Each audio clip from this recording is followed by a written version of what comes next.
Good morning, everybody. How are we? It's 10 o'clock, near enough. Remarkably, for a true, it's almost on time. Normally we don't start on time. You probably didn't notice that. Thank you, everybody. So first of all, thank you for coming. It's really cool. I can see there's a bunch of people online right now, which is really cool. I've got to explain this. This is me being relegated to the spare room, which I guess many of us have been in the last few weeks. Normally when I work from home, I'm downstairs and you see sort of grey walls. It's all really lovely. This is from moving into a house 8 years ago, saying, let's get to that. The kids have outgrown pirates and whatever else years ago. So interesting. So I'm sat on a sofa in a spare room. I really need to do something about that. So this morning we've got a bunch of people coming to do a mini true online, as is the way of the world, everything online. And I really wanted to just keep, I guess, momentum going. You know, a bunch of you had said you were going to come along to True today, and we would have been sat in the bar by now. Actually, we wouldn't be sat in the bar by now, but we'd been sat eating pastries and kicked off with our first sort of round of talks. So today we've got, if I whiz through it, we've got Tim and Nathan from Talentry. They're going to join and talk about customer experience. We've got Tristan from VONQ, who is going to talk about not actually VONQ, clearly, some other bits and pieces. And we've got Giles from Jobtrain, who's going to talk about probably more about what we're doing here and now. And then we're going to round that off with a bit of a discussion between me and Dan Myatt and Thea, can't say it, sorry, from Code Nation, just talking about recruitment in general and recruitment and where we are right now, given the current environment. And there's lots of things, I guess, to talk about with that. A load of you are still recruiting. A load of you have stopped, and the awkwardness of what to do next. You know, I'm working for a scale-up business as we speak. We've had that same thing. You know, we're a 210 people business, and 3-4 weeks ago we had 50 roles to hire. I'm currently really focusing just on 3, and that makes a big difference to how we feel about the world in general. But also, there's business as usual. There's organisations that are still hiring. And it's like, how do we hire? How do we bring people in? How do we have our onboarding experience we spent so much time and effort getting to sort of actually work from home from day one? Going forward, True will obviously, we'll all come back from this, you know, sooner rather than later. True Manchester is currently in the diary for the 18th of June. And we'll just have to keep a watch on that, whether that's the right time or not. I put it out there at the time thinking that was far enough away, and I hope that it is, and if it's not, we'll just move it. We've got True Leeds in September.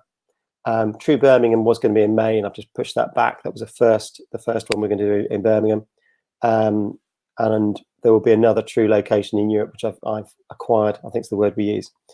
In addition, I'm also working with a meetup called the Talent Sessions. Some of you are members. You see that became free.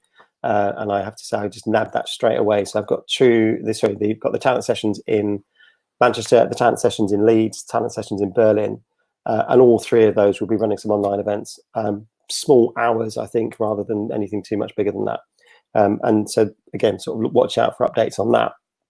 And I guess because it's always about me, I'm putting all of those events into a thing called Our Tribe, and Our Tribe is going to be a community focused on live events, but undoubtedly a bit of everything else. I don't want to compete with DBR. I don't want to compete with in-house recruitment live, etc. I don't want to compete with the firm, although I can. It's trying to find some of that sort of niche, that true sense of community. So look out for updates on that. And to that point, and I'll probably tell you at the end of this as well, next Tuesday, Jim Beresford from Resume, we're not going to mention that again, the Resume, but anyway, and me are going to do a whole day of just chat.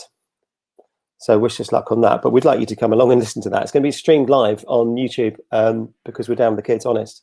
And that'd be really interesting to see how we go with that. So I am going to double check that Tim and Nathan are available and ready to go, because quite frankly, I've ordered my invoice already. I can see Tim's there, I can see Nathan's there. So I'm just going to pop off, invite them in, and we'll be back here in a second. This is the downside of doing things through a crowdcast. It's a bit like TV, that I've got the control panel here. I have to go and grab people. So for a second, it looks like I'm just staring at a screen, isn't it? But actually, I'm hello. I'm not. Hello, can you hear me? Yeah, I can hear you. It might just be you and me, of course, they can hear you. Somebody will tell us in a second, because they're good like that. Yeah, hopefully. Where's Nathan? Is he coming in? There we go. All three of us are lovely and wonderful. I've never actually seen Nathan in the flesh. Danger there, Martin, because I think there was 2 Nathans in the group today, so I thought we were in danger of. It would have been Nathan. Could have been awkward. Fine. All Nathans are welcome. I'm not. Nathan, I guess this thing. So welcome to True Online. I think we now know why True does it in real rather than online, because I'm going to miss. Certainly a few weeks, miss getting together and sitting around and huddle and talking crap with people. Online lacks something for me, but I'd rather do this than do nothing. Saves some travel expenses. Yeah, okay, let's go that route. I don't miss being on trains, so that's another thing. And all that. things I haven't missed so far by being at home, not being on a train with people coughing and splashing, because they did that anyway before coronavirus turned up. People did horrible on trains. So for everybody that's still watching, which I can see there's a bunch of people, which is good news. Today's all about you guys, and I guess a section really focusing on customer experience. Candidate. Oh, yeah, I said customer, didn't I? Well, maybe that's the thing. Maybe it's Freudian. Let the first one slide, but the second one I had to interject. Maybe that's the thing. Maybe It's a good job nobody saw it, though, eh? Not recorded. I'll delete it. I'll be like, I can just take it out of the audio. I wonder if that's a Freudian thing, though. I've started to talk with organisations more and more and more about that customer thing. Maybe said I'm not plugging who I'm working for currently. Said, I'm doing some work with Uni Days, and we've got 13 million users. So we tend to talk about customers quite broadly, and then we also bring in that piece about candidates. But today we're going to talk about some different things, won't we? So Nathan, you've crossed over either to the light or to the dark side, depending on where you come from. So you used to be in in-house recruitment. You used to be in that space. I guess having travelled over to a vendor, there must be some similarities and some differences. How have you made that sort of transition from managing candidates and engaging with them through to thinking much more about candidates through a third party, or managing your clients and managing a sales relationship? Are there any big differences? And is there something that we could learn from an in-house perspective? So I think in theory there should be very, very few differences. I think the experience between sort of a potential customer and a potential candidate, clearly there are going to be some slight changes throughout that process, depending on sort of B2B, B2C. If you're selling to a customer, for example, versus a candidate who's making that big decision about a career change. But I think, so my experience of joining Talentry was, there's actually huge differences. I think in practice, in terms of, when we're looking at potential new customers for Talentry, we are talking about how we take those customers or potential customers on a journey of education with various touch points to help them to try and understand sort of various products that we offer, whether that be referrals or CRM or whatever that looks like.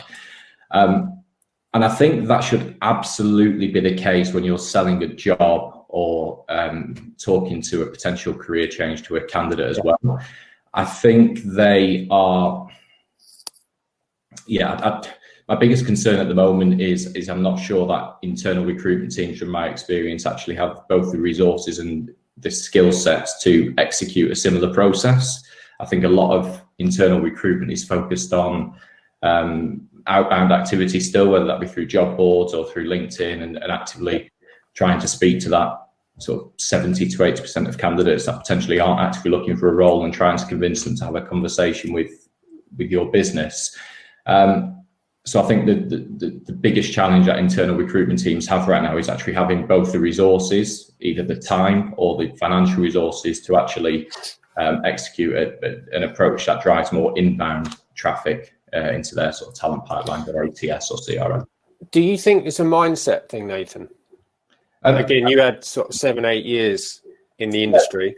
Look, so I can only, so from my experience, so I worked as a freelance recruiter for 4 or 5 years. So I saw many in-house functions all operating in a pretty similar way.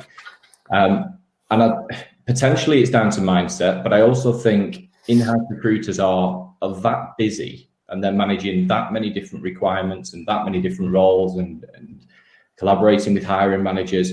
It's just bloody hard. It's hard to keep on top of everything, and then talk about things like employer branding, or looking at data from a recent campaign, or creating new content, or encouraging your people to create content and managing that process. It's just really, really difficult to have the time to do it. So I think that's where perhaps more senior leaders within the business, from either a HR perspective or a TA director perspective, really need to be able to get firmer and challenge maybe the board on the resources element, or even reshaping the whole talent acquisition team. And by the way, there are very, very few positives that's come out of coronavirus, but actually over the next few months, there is an opportunity to start having those conversations with maybe active roles dropping. It's a real opportunity to now start looking more strategically about what that future TA team might look like and the skills within that. What do you think that might be? I mean, I've probably got an opinion about this. Maybe with some, again, live clients where, how to put this, workload drops, they drop the team. That's one reality. There will be other people that are thinking about that. One of the things I was talking to somebody last week about was that idea of all these things we've been putting off, all the good stuff, all the recruitment marketing, all the nurturing, all the engagement long term. Actually, now is the time, because we know when we get to the end of this, whenever this is, there'll be some organisations that suddenly want to just go for it. We need to be absolutely. I mean,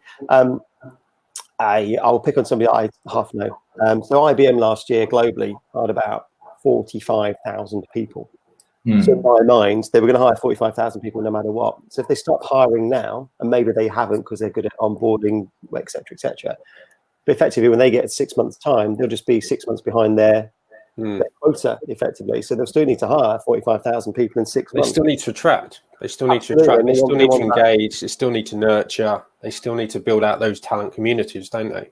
To put themselves in a position when the budget is released, when things start to fall back into place again, that they're then in a position where they've already had numerous conversations and they can start to move. If they wait until then they're another couple of months down the line and they may be missing out. And I think the key word here is competitive talent, because high quality talent, obviously for certain roles, are very difficult to come by. And I know, obviously, like Sir Tristan, who's be coming on later, be talking about employer branding and sort of, formulating that awareness and engagement 12, 18, 24 months in advance. And I know we're talking about a much smaller section here, but this is the time to be proactive and think differently, and where you may need to make a few changes in your process. And exactly like Nathan has said, where your sort of business as usual is decreased, use that to reevaluate and maybe bring some projects forward about tweaking certain parts of the process. I think it's tough, and we said, again, maybe my biased opinion about individuals that I know, that conversation is tough, isn't it? With an organisation that maybe has hit this particular moment and gone, oh my God, what do we do? We've got our businesses starting to decline instantly. The last thing anybody wants to have is a conversation about future hiring, knowing it's going to be all right one day, not knowing what that one day is, I suspect, is part of the problem. It's difficult, I think, internally to go and say, hey, that money that you don't really want to spend right now, I need you to go and spend some money to do the right thing.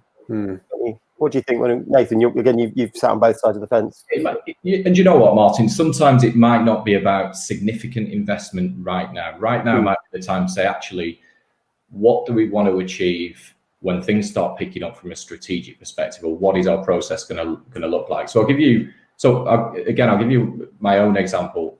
Tim and I actually started chatting back in, I think it was January 2019, Tim? Yeah. With absolutely no intention of me joining Talentry at all. So I was an in-house recruiter. I wanted to try and leverage the amount of sort of referrals we were generating through colleagues. And then sort of a year later, we found ourselves working together. And that was simply through sort of Tim regularly checking in, sharing content about Talentry, the journey they were on, the sort of people they were hiring. So that whole process took a year.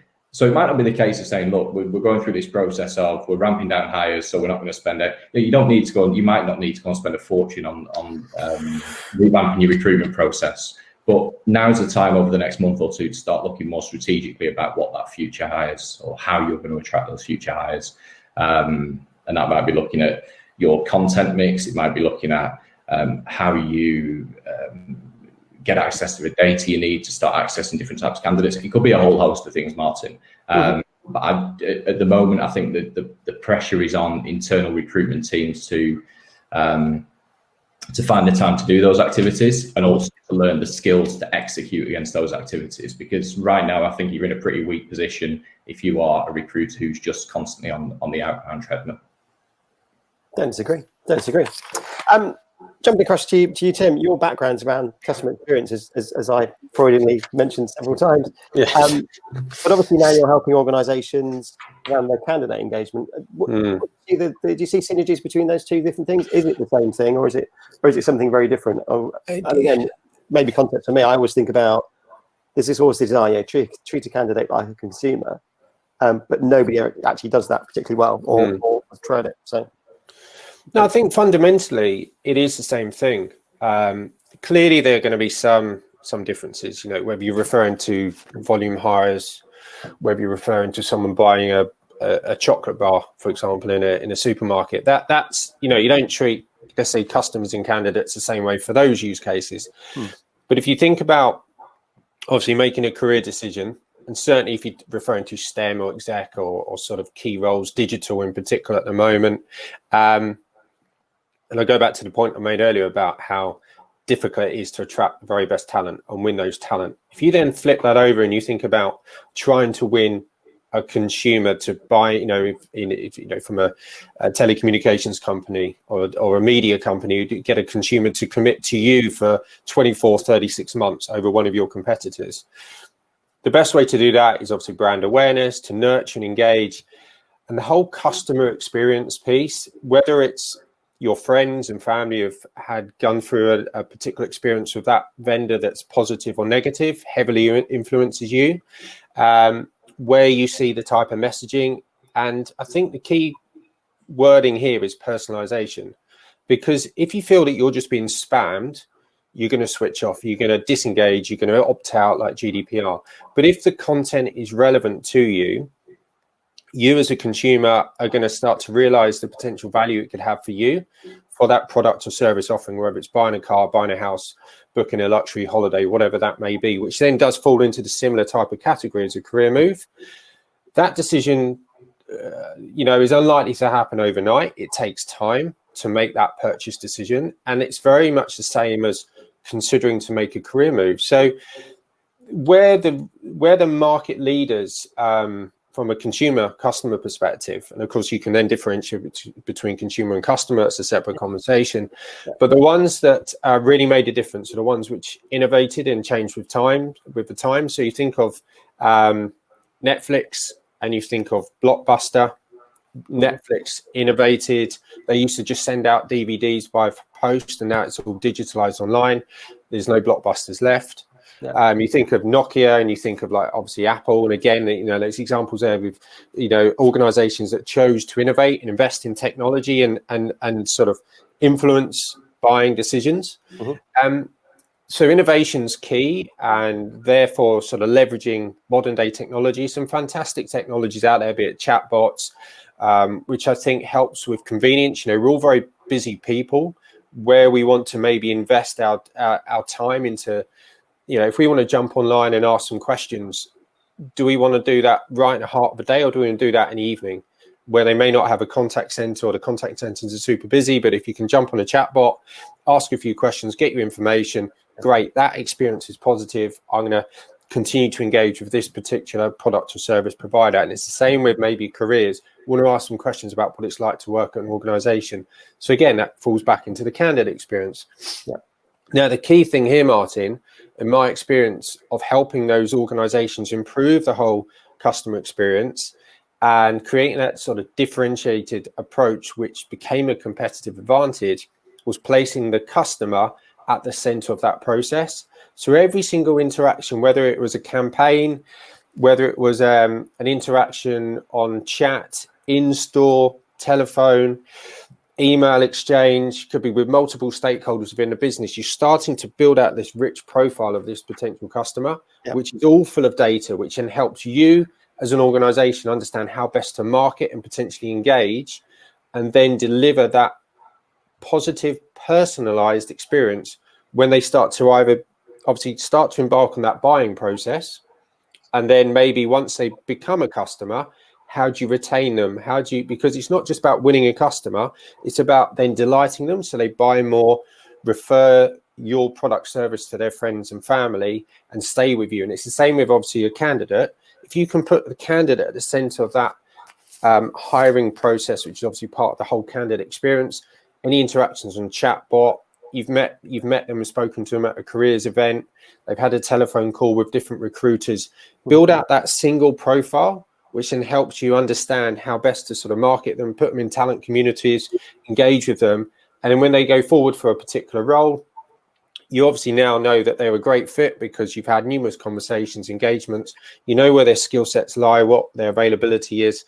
The hiring managers are looking for the best quality candidates to interview and then place.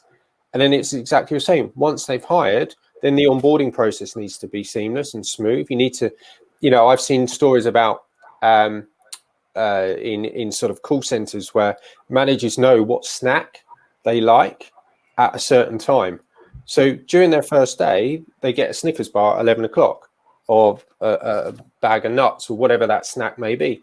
How nice is that? If you found out at some point that that's what you like, what keeps you going at halfway through the day? So that then obviously delights the candidate. And then they've started off on a really positive foot. They're really going to go out and become ambassadors and advocates for your organization as well. And then Twix to Tristan, note that. And then live, love it. And then once they've sort of because they've had such a positive onboarding, same as a consumer, they might they're much more likely to stay and want to sort of grow within your organization, which then turns into internal mobility and helps with hiring further forward. Unloaded. Does that did it all make sense? I missed it a bit. No, don't. Start again. I think is that this isn't me. This is me. People say playing devil's advocate. It's not actually. It's me just being a dick. I get all of that and completely agree with everything you've said. In an ideal world, that's exactly what would happen. What I experience, both as leading a team or having to do what a chief exec wants me to do, is that's lovely, but they just don't buy into it. There's an education piece still in the middle. I always say this, actually, didn't I? I worked for an advertising business last year for 6 months. And I always say this, didn't I? The two things I learned was always play rock, paper, scissors in any event, and it's never too early for a drink. The fundamental, though, is their business is built on exactly what you described, this idea of a nurturing. I mean, one of their, I won't name them on here because they're trouble, but one of their big clients was a big car manufacturer. And they know that that buying process on average for buying a car was about 18 months. Yeah.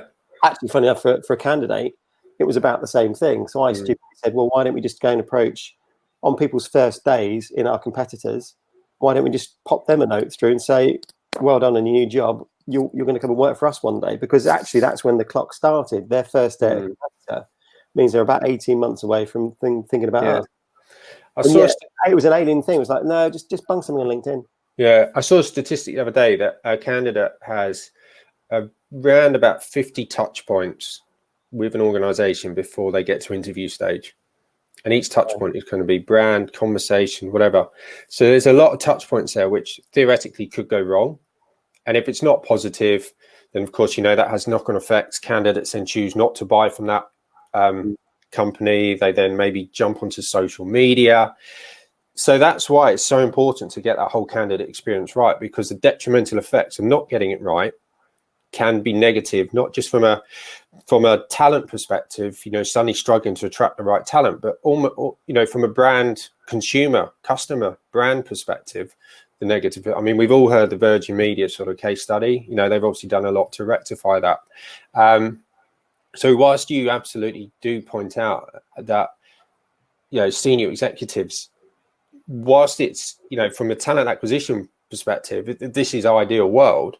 But senior executives saying, but we haven't got the budget, we're not focusing. But why haven't you got the budget? Because you spend hundreds of thousands. So I worked at Oracle, and the deal sizes that someone, you'd hear were being closed, eye-watering amounts, millions per year for customer experience. Yeah. And yet you have a conversation about we'd like to implement a CRM, or we'd like to introduce a chatbot, or digitalize this, move from Excel for candidates. Well, why? Yeah. Why do you need to spend that money? Well, theoretically, with the value of talent, the importance of talent for a business, because if you haven't got the right talent in place and you've got a whole host of vacancies that are not being filled for 6, 9, 12 months, that's a lot of work that's not being done effectively, that then has a detrimental effect on the business performance. So why is suddenly, if you're focusing all your budget on winning customers, it's all well and good trying to win customers and using technology to help you, but if you can't then have the talent to service those customers and help create that magical experience that those customers are looking for, then those customers are going to leave you. And it is so much more expensive to win a new customer than retain one.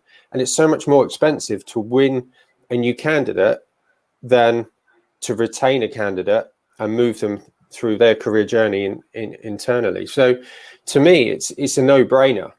Clearly, I'm not going to influence senior executives on a 20-minute run, but if you can step by step. Yeah, I think it's interesting. I think that's actually where it's back to the value. All again, not disagreeing with anything you've said. It's about value, isn't it? And for whatever reason, many organisations have got themselves caught in this. This is what we do with our consumers. We create amazing experiences. We do these amazing things. Oh, but recruitment's over there. It's just different. I totally agree. Sorry, I've had these conversations previously in your contracts as well. But interestingly, the term that always comes out whenever I join a new business as an interim recruiter was people are our greatest asset. Oh God, yeah. Always, without fail. It's number one every single time. What's the greatest asset is people. And the secret there is I then play that back to them and say, well, let's treat everybody like an asset. And we're sat in a building. You maintain your building. You keep it looking beautiful. It's got fresh coffee every day. Yeah. What are we going to do? What do we do about the people? And you see, honestly, people glaze over and think I'm a dick, but they go, oh, we haven't thought of it that way. And they stop saying that people are our greatest asset. But you're absolutely right. Yeah. We need nurturing and looking after, don't we? Yeah, it is. It's hard. It's hard as well to transform the recruitment function from constant outbound to more of an inbound approach. It's hard. It takes some time and it takes some effort. And I think that's probably why a lot of companies are probably struggling to do it as well. Oh. Sort of conscious of the time, I'm going to not wrap you up just yet. You've obviously both. Also, haven't lost anyone. I've noticed we've gone from 83 to 84. So that's there's another number actually I can see which says you have lost the whole of your audience is switched off the minute you started speaking. They all came back for Nathan, and then it went back off again. You've obviously got different experiences. You're coming from a similar thing, I guess around So Tim, yours is customer experience. Nathan, yours about candidate engagement. How has that sort of worked, I guess, as a double act? How do you feel that those, you must have some shared understanding. How is that sort of playing out in sort of real world? Are you finding that thing works, not works? I mean, Nathan, I think I said to you when I spoke to you, I was really pleased that you'd gone to join a vendor, because most of the vendors have come from a sales approach of, I've got this bit of kit, it's the most amazing thing ever. Whereas you've actually gone, it could be, or it might not be. I'm a user. I know how this stuff works. But then, interesting enough, Tim, to your point, you are customer focused. Yes, you've sold a bit of kit and done whatever, but it's about customers, it's about what you do. So how does that sort of play out in the real world with you two as a sort of double act? Yeah, I think there's again, just going back to my experiences. I mean, on day one, I got a Twix, of course, which was great. So thanks, Tim. But no, generally speaking, I think for me, it's all about the education piece. A lot of TA teams, potentially aren't ready to implement a software that we offer. A lot are very much in that position to do it. But it's all about education. There's got to be multiple touch points. And like you alluded to, Martin, it's never a case of, hey, we've got this great sort of CRM or referrals product, come and buy it because you need it, because you're going to make more hires. I think that we need to demonstrate the why behind all of that stuff, and actually whether TA teams have the resources to execute against all that activity, because it's really, really important that if we're going to implement something, then it works and it drives results. Because then I think it goes back to that conversation of the leadership team then give recruitment a little bit more credibility perhaps in the business. So when they do start to drive more initiatives, they don't get sort of pushback regularly, as we discussed earlier. So yeah, very much on education for me. And I think just to sort of echo that, one of the reasons I was keen for Nathan to join the team was because, as he's alluded to, the importance of content. And also, from my perspective, having someone who can have conversations with recruiting leaders and say, I was in your position for 5-6 years, and I know the pain that you may go through when you're getting roles dumped on you left, right, and centre to fill, and you just haven't barely got time to breathe, and you're just trying to fill roles. At the same time, you've got aggressive KPIs coming down. You've got to cut the cost. You've got to cut the time to hire. We need to improve the quality. Well, you can't have both. You need to help me out here. So, having Nathan have those conversations and relate, that's probably a better word, to those challenges, we've seen, has led to some really interesting conversations. And I completely agree. It's not about just chucking a piece of technology at a solution. Your people, process, technology. The people have to buy into the process. The technology is just the enabler. So if you can't educate the people and try and change the mindset about how to improve the process, there's no point throwing a piece of technology. And that's where the whole education piece comes in, sitting at the top, having those conversations, understanding maybe what type of challenges the organization is facing, what's the vision, what are you trying to achieve moving forward, where do you see gaps at this moment in time to help you execute on that plan, and then try and identify a potential solution to that. And then if you can deliver a solution to that, what is the potential value, whether that is going back to the KPIs, whether it's down to wider business performance, whether it's up to creating greater efficiencies in the hiring process. And just to wrap up, Nathan actually said to me once when we were first talking, he said to me, I've been given budget for someone for employee branding. I think it was another recruiter. And you said, why do I need 40K or whatever for a salary for another recruiter or whatever the figure was? I've got 500 recruiters that I can leverage, but we're not tapping into. So again, it was the whole mindset that unfortunately didn't materialize higher up. So it's about understanding what a company's ultimately looking to achieve, and then trying to innovate and create a more streamlined process, I would say, to help recruiters do what they do best, which is build relationships with candidates. That's really cool. I've got to say, then we're going to wrap up with you two guys today. Thank you so much. I've scribbled lots of notes, which is unusual because I normally just sit there and go.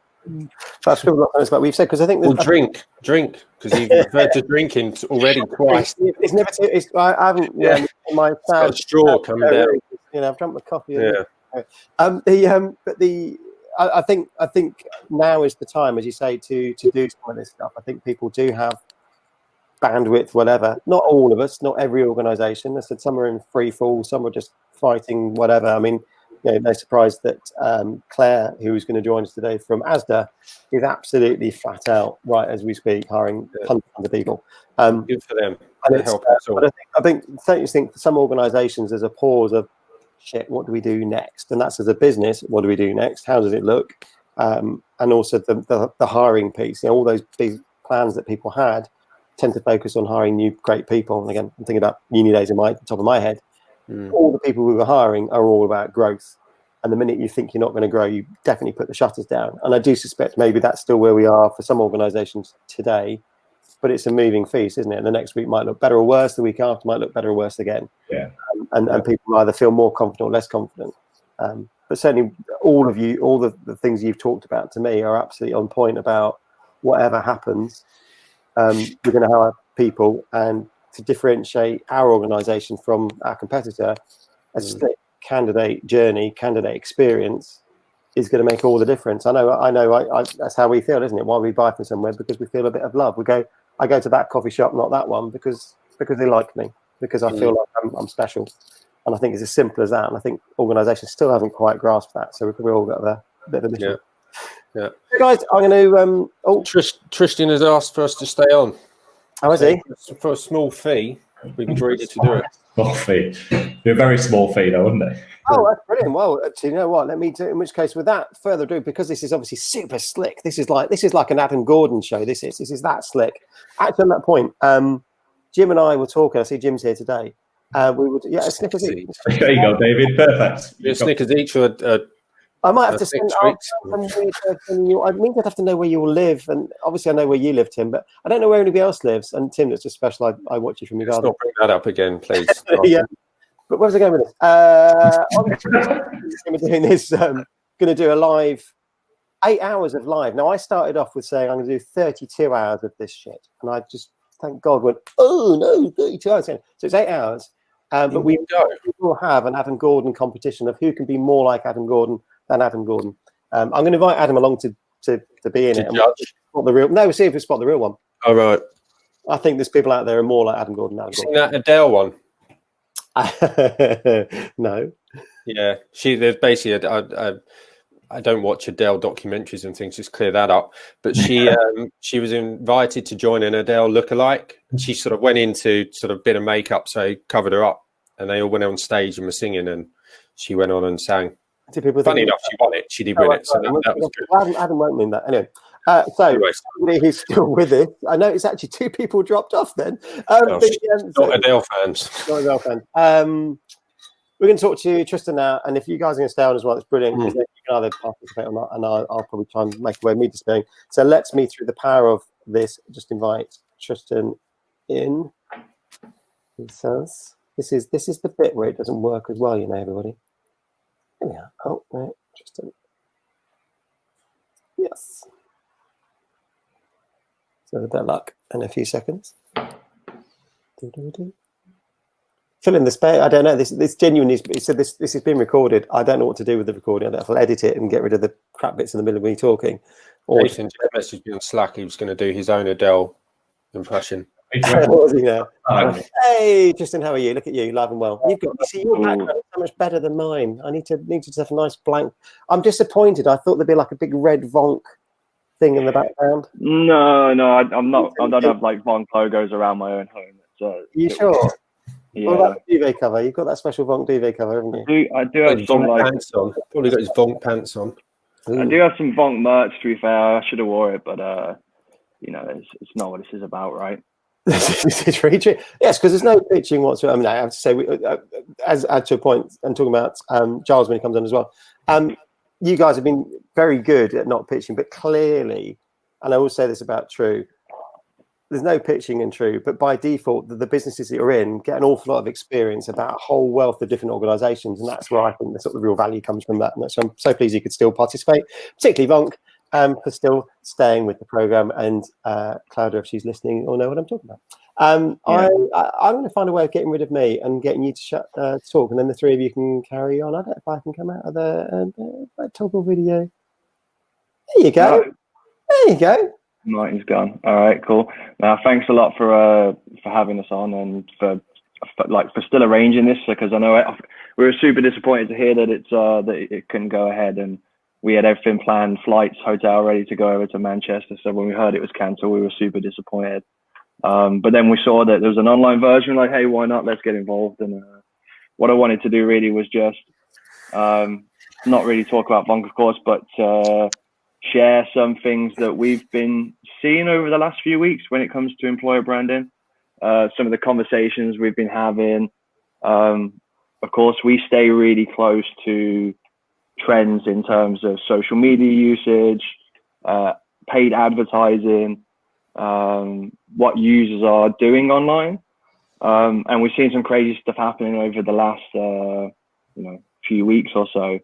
And had some really interesting conversations. So hopefully we can like discuss some of those things and get everybody's thoughts on, what companies can be doing in this time when it comes to employer branding, not stepping over the line with certain things. And of course, it's a really sensitive time right now. But like you guys mentioned earlier, companies are going to have to recruit again in however long they're going to have to go full steam ahead. So what can companies do now to get themselves ready for that moment when all of a sudden the switch is turned back on and you need to recruit again?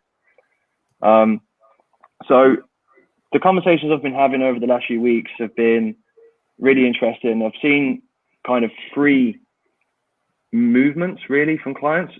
One is we're stopping employer branding, and I don't see how you can do that because employer branding never stops. But that's been a thing. Okay, we're stopping employer branding, which is very strange. The second has been, double down, and the third has been do nothing. And I think all of those have consequences. I think continuing it can go two ways. It can go really well, or it can really backfire. The do nothing part, okay, you're kind of just gonna disappear for the next few months. You're not going to be in people's thoughts, people's minds. And the one is like completely shut it down. And I think there's been examples of companies that have done really well in the last few weeks. If you look at, I think it was Apple paying all their staff to do voluntary work. I think it was Kurt Geiger who have encouraged all their staff to do volunteering work in local communities. Facebook have guaranteed their pay for their employees over the next and bonuses as well, regardless of target. And I think these are all great examples of employers that have took a stance to, actually. Tesco's, Sainsbury's, another two which I've seen the last few days have been doing some great stuff, not only just for employees, but also for customers as well, which is making the most of a bad situation.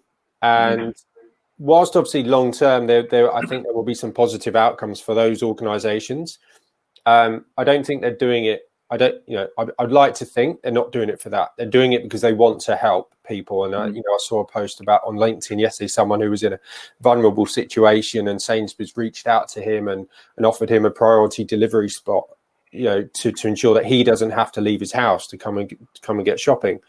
Little things like that can make such a big difference. And then if it does get into public domain, those organizations are eventually, long term, are going to reap the rewards. And then we hear things about Sports Direct. I hope there's no one on from Sports Direct. And obviously what happened with Richard Branson. Hope there's no one from Virgin.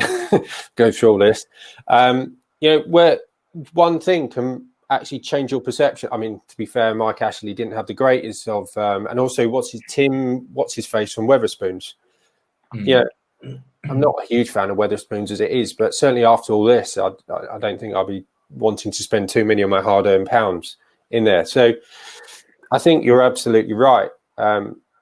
Decisions which can be taken in times of crisis can have such a flex on perception. There's one point I'd like to raise quickly, because Yasmin has mentioned something in the comments there which I think is really, really relevant. Like, we're focusing heavily here on enterprise organizations, big companies with probably huge cash reserves that will hopefully see this crisis through. I'm really, really enjoying seeing the sort of smaller SME type companies who are starting to become a lot more innovative with the type of content they're putting out. There's one that always sticks out. I see them every day. I don't know if it's because sort of regularly watch and analyze what they do, but over here in the UK is a company called Odro. And they are regularly putting their people at the forefront of their content initiatives. And it's just brilliant, because it seems like every time they make a hire, that person seamlessly fits into the team with the type and style of content that they're releasing into different social platforms. So I don't think, going back to your point, Tristan, it's probably, I guess, companies are looking at both headcount and the cost behind employer branding when they're actually stopping initiatives altogether. But does employer branding always have to be this huge sort of resource from a cash perspective? Always have to be a significant investment? Absolutely not. There's still platforms like TikTok, LinkedIn, where you're getting huge organic reach. Maybe not Facebook as much anymore, but huge organic reach where you can reach your sort of target audience very, very quickly. If you just empower your people to push content out there and not worry so much about brand. Authenticity is the key approach. In my personal opinion. I think if you sort of if you can offer authentic insights, that does become a lot more sort of trustworthy. And again, going to what you see, I think we're all seeing it. Loads of people taking pictures of their home office and all the sort of the employees on the screen, sort of, you know, internal sort of virtual pubs on a Friday, virtual drinks. All of these things are, you know, are giving people exposure to what it's like to potentially work for that organization. They're uncovering cultures, aren't they, at the minute? Yeah. It's super interesting. Yeah. And I don't know about you guys, but my screen time over the last 2 weeks has gone up by around 35%. Like if you look at my phone, and I get that stat every week, and I see it's gone up by 48% for me. It's crazy. It's crazy. And so if you think everybody is more online in these next 2 weeks or these last 2 weeks than ever before, it's a great chance for you to get the eyes of people. But it's really about what you share now, and you have to be really sensitive. You have to use empathy, because, you know, you can't go and start sharing, you know, perks that are just irrelevant right now, and other stories that are just not really going to get people's attention. But every company now has employees that are going way above and beyond their means, you know, to help other people, to get work done. And if companies can really focus in on those particular stories, you know, this is what will make for great content that you can place on social media. It's just, how do you get your employer to back you with that, I think, and you know, to say, right, we need to be right now really sharing these stories, because they give, you know, they help in morale. So, you know, sharing these stories will give other people who work for that company immense sense of pride for working for that business. That's great for your own internal employer brand, and attracting talent in the long run.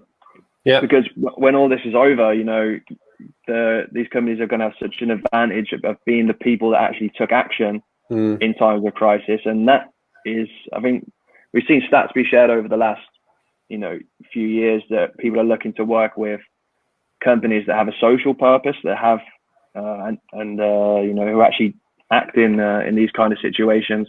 So now's the time to actually, you know, leverage that for sure. And if you think about it as well, it comes to, let's just say there's two similar roles, similar salary, similar location, similar sort of company benefits. But over the last sort of 6 months, you've seen one company, a lot of employees sharing a lot of content. There's been some really good news stories about that organization, that brand. And then the other company, you haven't seen much around at all. You immediately get a feeling that this company over here is in a much more positive position from a cultural perspective. So even though everything else sort of stacks up fairly seamless, you know, fairly equally, it's much more likely that you as a candidate are going to choose this company to work for because of the exposure you've had to the positivity.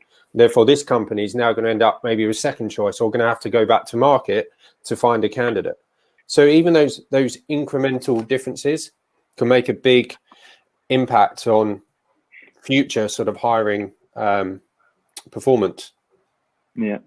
And you always hear about, you know, business cases like, okay, well, how do I convince the senior stakeholders in the business that we need to be focusing on this, not cutting budgets for employer branding, or cutting people from the employer branding team, for instance. It's always about how do we create a business case for this. And I think you've got to have, you know, data to back it up. And when I don't see it being any different to how you build a business case for employer branding normally. You know, eventually you're going to have to hire people again.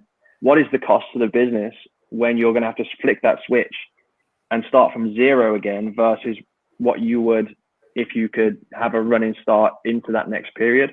And I think, especially when you're talking about, you know, losing recruiters in your team, you're going to have to hire these people again, onboard them again when the time comes. That's all huge costs to the business, and that's really what those senior stakeholders want to hear and see is cost.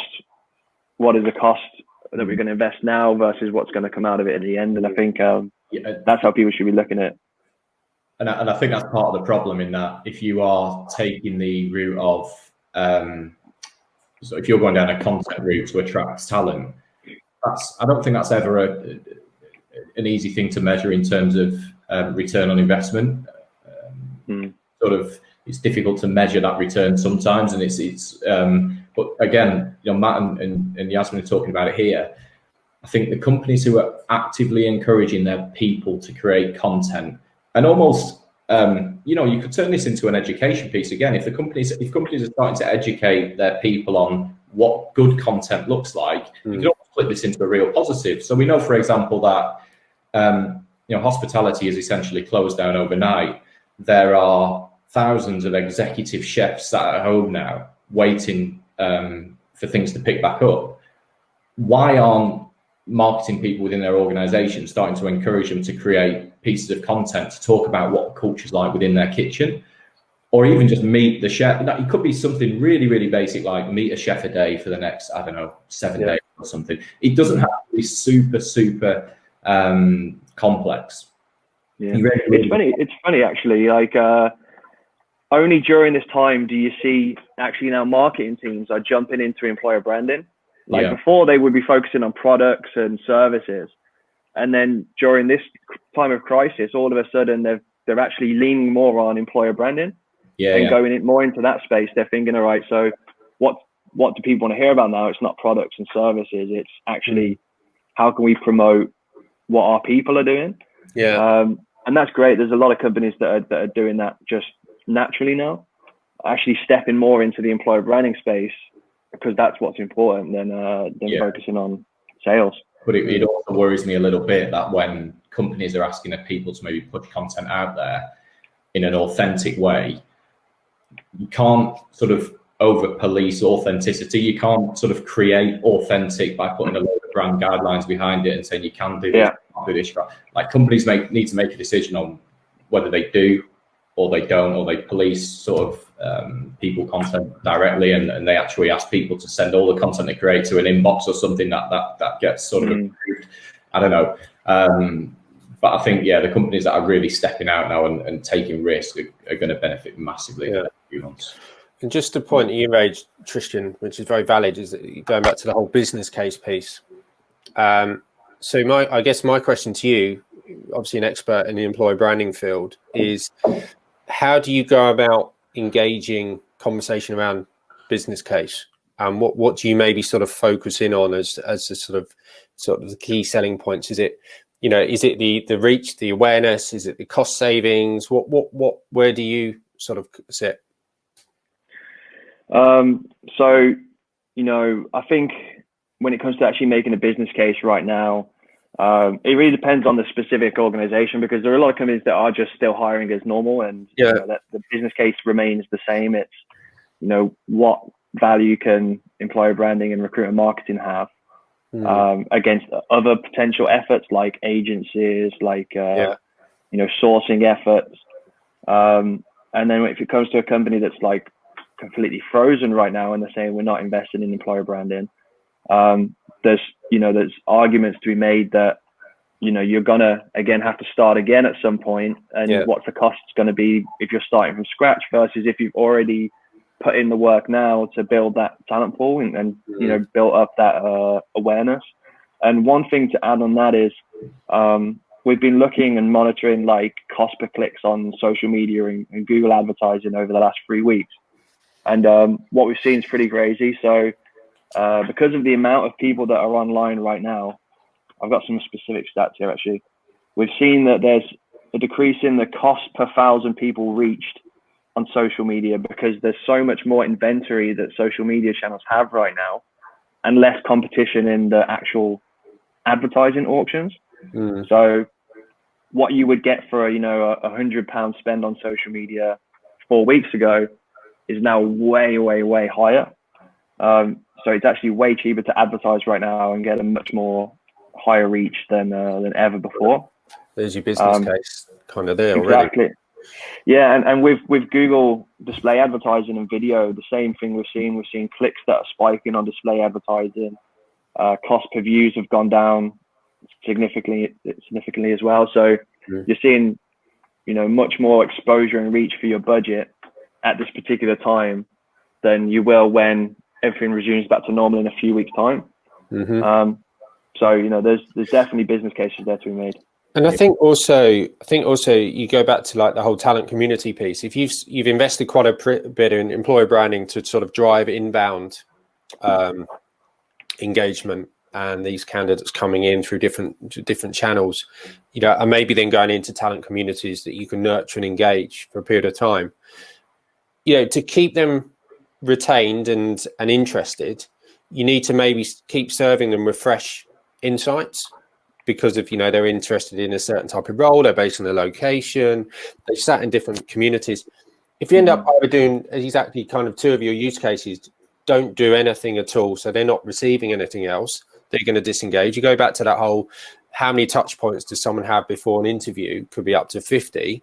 If they suddenly go months and months without any touch points, it's much more likely they're going to start to forget about your brand and as I said, start to maybe see other organizations that they start to become more interested in.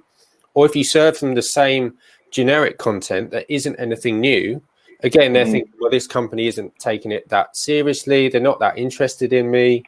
So if you don't invest in new, fresh content that is relevant, and you're right, today we're all in a very sensitive situation that if you have a conversation and you don't even reference COVID-19, people think, what is this guy on about? Is he living in a cave or something? Is he not know what's going on? If you're too heavy on the whole COVID-19, you can be almost deemed as he's taken, or he or she, they're taking advantage of the situation. So you're right, there's that sensitive piece in the middle. But if you don't continue to engage with all of those lovely candidates that you've nurtured over a period of time, they're just going to fall out, lose interest, and goes back to your point. You have to start again, and then you're behind all the competitors who are trying to win the same talent in the future. So, what are your thoughts on, Tristan? What you might be best placed to answer this, and I'm not sure if you guys do anything on it, but Tim talked before about when candidates are landing on job adverts.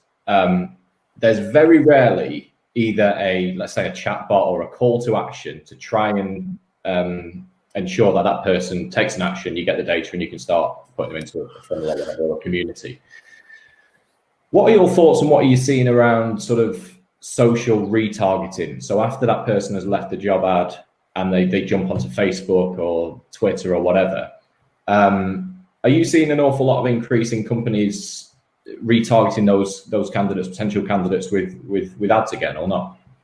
Now that the price Yeah, for sure. Particularly, with employer branding campaigns, retargeting is used by a lot of the big companies, and it's easily done with adding pixels onto landing pages. And then what happens is somebody will leave the landing page, and you can be retargeted again on multiple social media channels.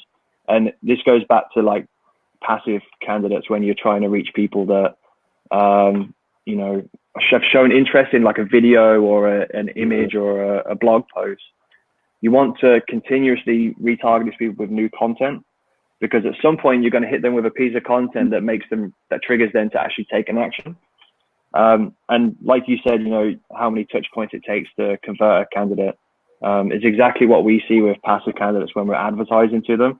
And as quite often we're running campaigns with clients that can't enable the retracking pixel or retargeting pixel because of the ATS system they're using or something, and really they're losing out on a lot of ad spend that's just being wasted on people seeing an ad, going to a landing page, dropping off, and then not being retargeted again. So the ATS in some instances driving the marketing activity. Yeah, exactly. So you have to have those technologies in place to allow campaigns to be more successful. Yeah. And with that, what a brilliant time to stop. Because I'm going to bring in Giles. Now, Giles, are you, through the power of this, I'm going to bring you in. I don't know who I'm losing. Am I losing everybody for you, Giles? Do you want to say yes or no? Do you want these happy people with you? Because it feels like it sort of works with a bit of a community, although, I don't get to see too much of Tim and too much of Tristan. Let's just see if he's going to say yes or no. Go on, Giles. Do you want these people to clear off, or do you want to keep them? Oh, there we go. Correct answer. It's coming your way, Giles. Let me do what I did before. Twix are getting a lot of brand coverage today. See? Yeah, they are. You know what? They owe us some money. I've always loved the Twix as well. So if there are other things, I might just... One or two fingers, Martin. Hey, I'm not going to go there. I actually, shut my... Now there are no more seats available in this event, which means sadly One of you does need to go, but only one of you. Who would like to disappear? I kind of need to use the bathroom, so I'll take a step out there. Oh, that's you go for a wee and then come back. There you go. Come, look at that. Look at that. There we go, Giles. We should probably invite Tristan back in a short while, and I'll dip out. Then he can. That's no problem at all. Yeah, we can do that.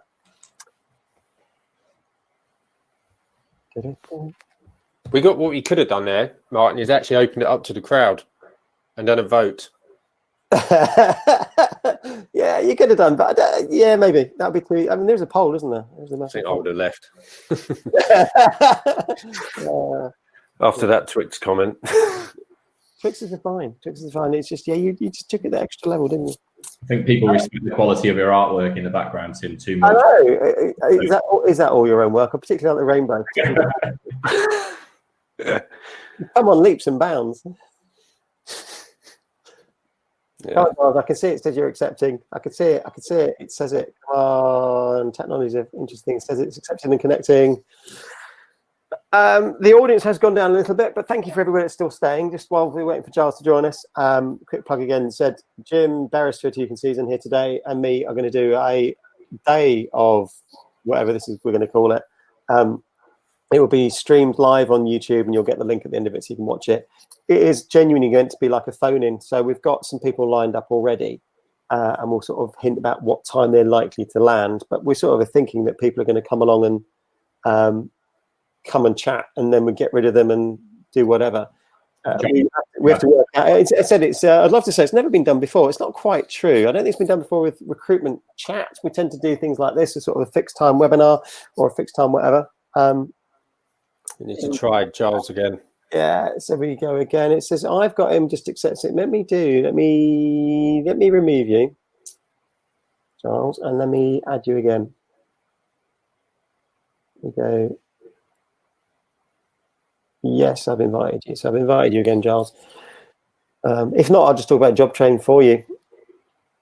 Awkward. I know enough, but not enough.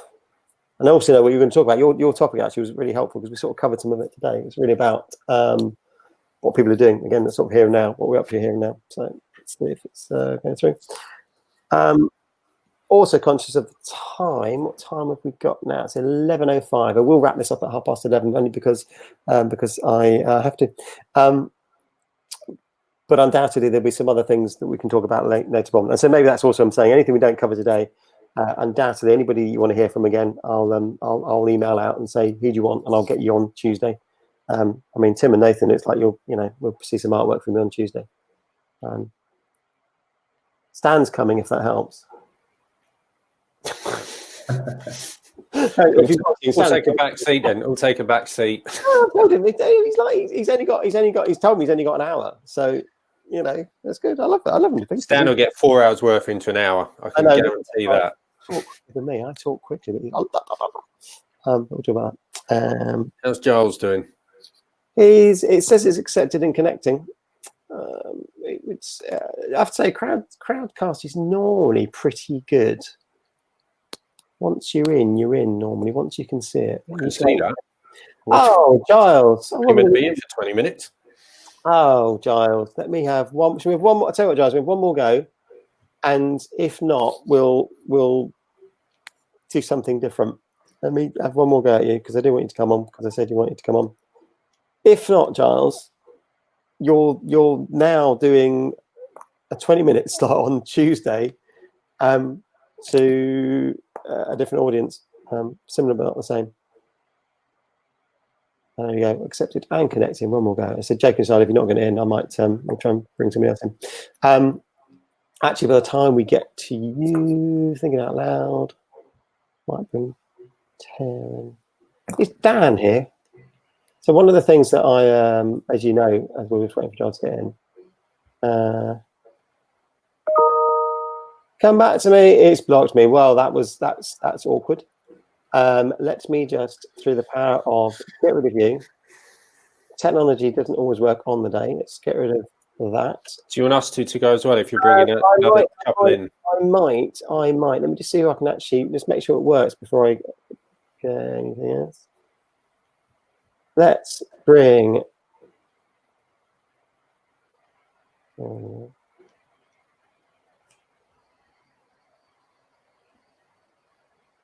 we go. We've got somebody coming through here.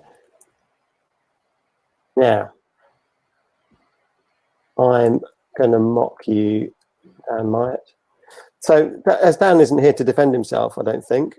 That's awkward. Hello, how are you? Hi, I'm good, thanks. Good. So what we said was you, me, and Dan would have a chat about this time. But you know what? I always mock Dan for not turning up at things. Right now, he's not turned up, but I did tell him to be here at 10 past. So maybe we should just be nice to him. Okay. Dan's working at Bet365, and they've done a lot of work around that remote onboarding piece. So business as usual is still doing what they're doing. They're still hiring. They've actually done a lot of work to how to make that a bit slicker. So I really want him to talk to people to say, this is how we've done it. What do you think? Because that will be really useful. I think there's a bunch of other people have asked questions about that as well. I'm going to get rid of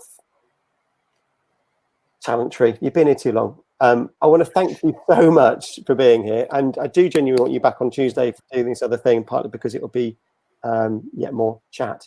But I also think that it would be really fun to think about what you're going to talk about next. There's other stuff to come. So really thank you guys for supporting True and for contributing so much today. And I'm going to bump you off for now. Thank you. Thanks for having us. Thanks for doing it. No problem at all. Right. So this bit was meant to be the three of us. It might still be the three of us. If I suddenly look distracted and look at a screen, it's because whatever. We didn't have anything planned for this bit. This is again sort of stereotypical True of in my head I had a chunk from Talentry, a chunk from VONQ, a chunk from Giles and Jobtrain, and then you and me and Dan will talk about how's it been coronavirus from your perspective from Code Nation. If people don't know, so Thea works for Code Nation, and they train and then help hire developers, primarily in the Northwest. Business looks good for you. How has coronavirus made it better or worse? It's probably the thing I'll probably ask you now. Yeah, I mean, I think it's challenging. It's been a challenge for everyone. So all of our clients are. It's an exceptional situation, isn't it? So no one's done this before. I think we're quite lucky because we're a tech company, which means that we can respond quite quickly to things like this. But a lot of other people can't. If you think, how do you move a contact center to remote? That's an absolute nightmare if you don't use cloud. So actually what we've done is we already use some virtual software anyway to do, you know, when our junior developers can't turn up because, I don't know, the cat's sick or whatever. So we would stream our sessions through that, and all that's happened now is we've just ramped that up. So now everyone's online, and we've set up virtual classrooms so the teachers can still engage, they can still ask questions, they can do code reviews and things like that. So yeah, it is a shift. Obviously the physical environment will be a lot better, but it's different times, isn't it? So I think we've responded quite well. And obviously you as a business, you've gone remote completely. There's nobody sort of, I always assume that people aren't sat in offices. Where I live, there's a solicitor's office just opposite. They're still in. It amazes me. They're still in every single day. A little pile of cars. They're the only cars now that are moving in and out. And they all go outside and have a cigarette break at the same time. And I haven't obviously gone across the road and said, why? But they're still in. They've got a slightly draconian boss, I suspect. But even so, it's a very strange thing. I don't see being a solicitor as suddenly being some sort of key worker activity, particularly in the where's the blame claim type business as well. So I don't know, maybe business is good. There's a claim to be made. Coronavirus, your fault. Oh, there you go. Matt says my partner is a lawyer and still in work. That's depressing. I can't get my head around why anybody would be in an office if they didn't need to be. I mean, genuinely need to be. And I said, I talked about Claire at Asda, obviously at Tesco, and a bunch of other key worker things where people really genuinely are still in work, doing their thing, being their thing. But for the rest of us, this is reality of a spare bedroom with a dodgy thing in the background, which still needs to get rid of. Outside of coronavirus, let's assume that the world is going to get better, and it will be. What are the challenges that you're facing, and maybe what more important your clients facing right now? You've got, so for those of you who know, this isn't a plug for Code Nation. They're not a sponsor. I've always been slightly drawn to Code Nation, partly because of your chief exec. Andy Lord was once incredibly rude and to the point on the phone to me. I won't tell you what you told me to go and do. Physically, it wasn't possible. And the last time I saw him was last year when I came in to see Fiona And Yeah. as I walked into your office, and I don't know if it's in the same office, you sort of go through the doors and there's some meeting rooms down the left, and Andy was sort of chatting to somebody and saw me come in and sort of said, yeah, all right, can I help you? And I explained, yeah, I've come to see Fiona. He wandered off and came back. And then I said, and I know who you are because of da-da-da. But it had genuinely been 8 years since we'd last spoken. I don't feel we left it as a happy place, but we did last year. It changed to become a different thing. Do you see what you do is effectively is train aspirational people who want to become a developer? I don't know what the question is I'm asking. Is there something that we can, is that train and build approach obviously working for you? I suppose the answer is hopefully going to be yes. Is there something we could all learn from that? And I'm probably some context. I work with a lot of organizations who talk about hiring for potential, don't actually ever do it. What they actually want is the finished article, and they want people to be 100% of the thing they want right here, right now, and they're disappointed when they're not. Whereas in my mind, the way that I'm going to get people to come and work with my organization and grow is they're not the finished article. They've got some scope. So does that make sense? How is it going? How's that? What else can we learn from Code Nation and what they're doing? Yeah, I think it's sort of, we have a mixed response from the clients that we work with. So I could probably just add in so that we're an apprenticeship provider, which means that we're an apprenticeship provider with a boot camp. So we train people with a 12-week immersive boot camp. But to do the training, to be an apprentice, you have to be employed. So an employer has to hire someone with no talent, no tech expertise, and then trust that we're going to train them and make them amazing. So we do that, and it's great. But I think like you just said, the biggest challenge for us is perceptions around how can you train a developer in 12 weeks? What actually are you teaching them? That means that if I've got a junior in my team, then we're going to have to. Then if I've got a junior in my team, then they're going to take loads of resource out of my day to day. So yeah, it is a big challenge. It's changing the perceptions of what is capable, what a junior developer is capable of. But also it's hiring for the future, isn't it? So it's about growing talent and seeing the potential in individuals. That's really cool. I said it's something I said a lot of organizations genuinely talk about. And again, I've worked with somebody last year who had the sort of framework of an internship. They said it wasn't actually techie people. It was more commercial. But it sort of crashed and burned for partly of the reasons that you're talking about, that they suddenly realized they had to put effort into it. But actually the effort involved was worth it. The payback was worth it. But it's almost that chicken and egg thing of we're so busy, we don't quite know what to do. We're not really done it for, and then almost don't settle on it. Giles is alive and well and in here. Hi everybody. Hello. Absolutely, I feel like you should bring you in here because the conversation you were going to have with us anyway was around sort of here and now, what you're doing, what you think people should be doing. So maybe that's actually an opportunity. This feels like the right space for you to come and chat anyway. So maybe from your perspective, you obviously work with loads of clients. Jobtrain have got many clients, different shapes and sizes. What have you seen here and now? What are people actually doing, and how are they dealing with this current situation? Yeah, that's a really big question. Different things on a number of fronts. I think, as probably everybody can imagine, first off, we've got some clients that are very sadly losing people. They're restructuring and looking at redundancies. But on the other hand, we've got a group of clients of ours that are recruiting at pace. So in terms of what we've been doing, I guess the nature of our business has changed a hell of a lot over the last couple of weeks. And we're sort of almost like readjusting in terms of, what we're doing and what kind of service we're delivering to customers. And one of the biggest things we've been doing over the last few days is trying to join and connect those customers that are losing people with those that are hiring. And what I'll do is I'll actually share out a link, if I may, to our website. Because what we've done is we've actually created a page on our site which lists all the clients of ours that are desperately looking for candidates. So if there's anybody out there that is looking at potential redundancies or outplacement and that kind of thing, then we'd love to help as much as we can. Examples of the customers that are hiring: NHS Scotland, by far and away our largest client, 160,000 employees. They've got about 3,500 vacancies right now. They are desperate for people. Wow. We've got clients like Hermes from logistics, Warburtons in terms of food and drink and that kind of thing. And Teleperformance, a contact center client of ours, is looking to hire about 2,000 people to help the call handling for COVID-19. So, yeah, it's a tale of two halves right now. From a Jobtrain perspective, I've been really heartened actually, because again, we are reassessing what we're doing and how we're doing it. And I've been reaching out to a lot of our tech partners and other partners to see if there are products and services or help and support they might be in a position to offer free of charge or at least at cost. And I've been absolutely overwhelmed with the response that we've had. So we're pushing out to our clients a number of different offers for those that are hiring products and services they can access free of charge.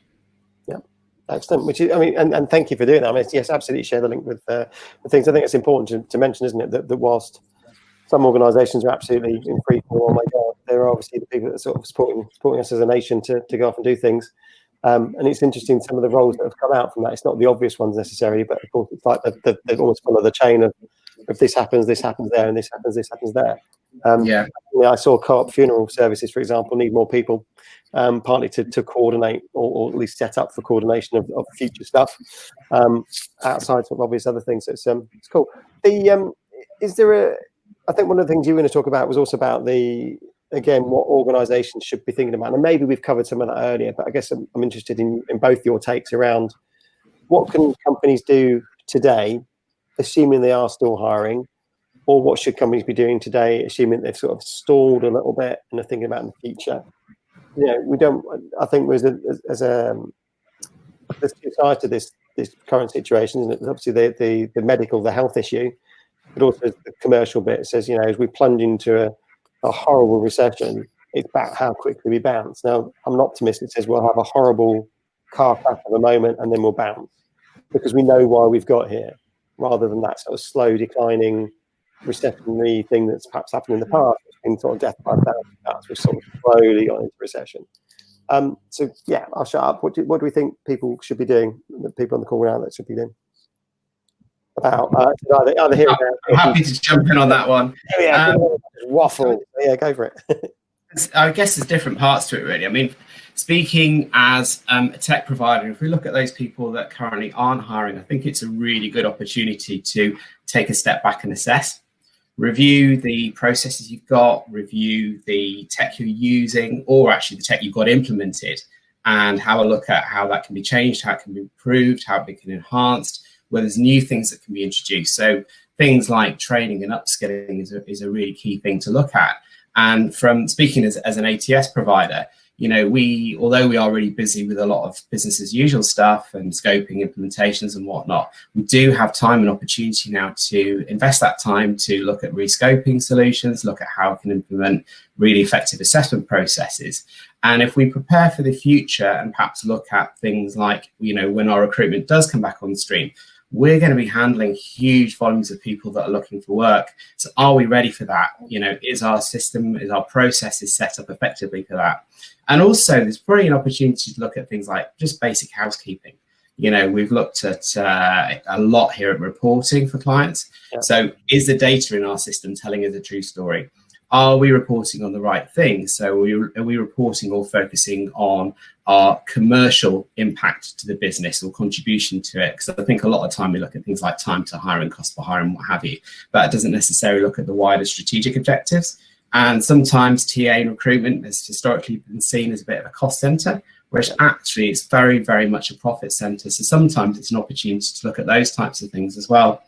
And I think from maybe we looked at talent pools and talent engagement, and I think that's absolutely critical. We can't lose the relationships that we've invested so much time building. And actually, each one of us here working from home is very much a captive audience right now. We're very much looking to engage with people outside of the homes that we're currently locked into. So there's never been a better time to forge and nurture relationships, and probably in a slightly more meaningful way. I mean, on a personal level, I don't know about you, but the conversations I'm having with people right now are probably really honest about how we're feeling, our current circumstances. And I'm probably getting to know a lot of the contacts and people that I know far better on a far deeper level. So there is that opportunity, so that we're not suddenly left thinking, right, and now I've got to re-engage with all these people when we do come back on stream. And I think there was a comment made, I think it might have been Jim, that's talking about personal brand and learning. Again, there's a really good opportunity here now to engage with communities like the firm, as we're doing now with True Manchester. Get online. There's loads of webinars out there. There's loads of opportunities for learning. There's great scope to get involved on social, share where you're at right now, what your circumstances are, but learn and absorb, and then hopefully we can all be better and better prepared when we do finally come back on stream. We don't know when that's going to be, but you know, there's plenty of opportunity. There's plenty we can get involved with right now. Has Code Nation managed to make what you do online? Have you managed to make it remote? Yeah, so we put it all onto a virtual classroom. We use Moodle Cloud, which is so it's quite easy for us to do that. I think kind of picking up on your point, Giles, about retraining. This is, unfortunately, we have got a lot of people that have been made redundant or are looking for work. So from a candidate perspective, this is an amazing time to retrain, maybe look at another sector. Tech's a great sector to get into because actually we have responded really quickly to this situation. And I also feel it's about looking after the community as well. Like some people are going through some really tough times. It's about being sensitive to that, collaborating, see where we can help and kind of come together a little bit and kind of get through it where we can. I couldn't agree more. I think TA is a fantastic community, and right now it's bringing out the very, very best in all of us. And hopefully, you know, we'll be a better connected community, not just within TA, but outside of it after we come out of all of this. That's my hope anyway. Yeah, that's very cool. What was I going to ask next? I had three things and I've used them.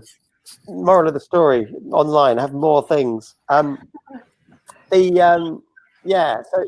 again, do we feel that what do we feel? The organisations that I've been working with tend to be very London-based, and they feel that they're in a different place. They think there's this bit of a coronavirus bubble, partly because they've got higher numbers of cases, partly because they're a denser population.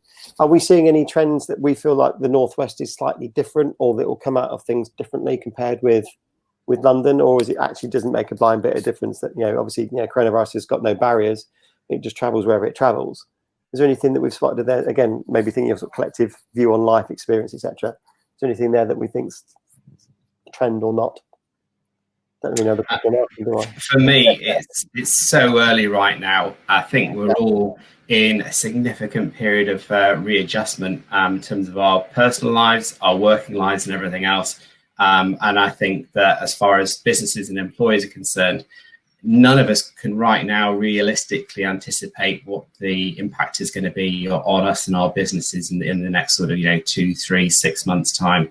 I guess from a Jobtrain perspective, we're in a fortunate position where, ultimately we're a subscription-based business, so we've got some sense in terms of the business that we have. But for so many people, we just can't tell, and I think it's going to be a UK-wide impact.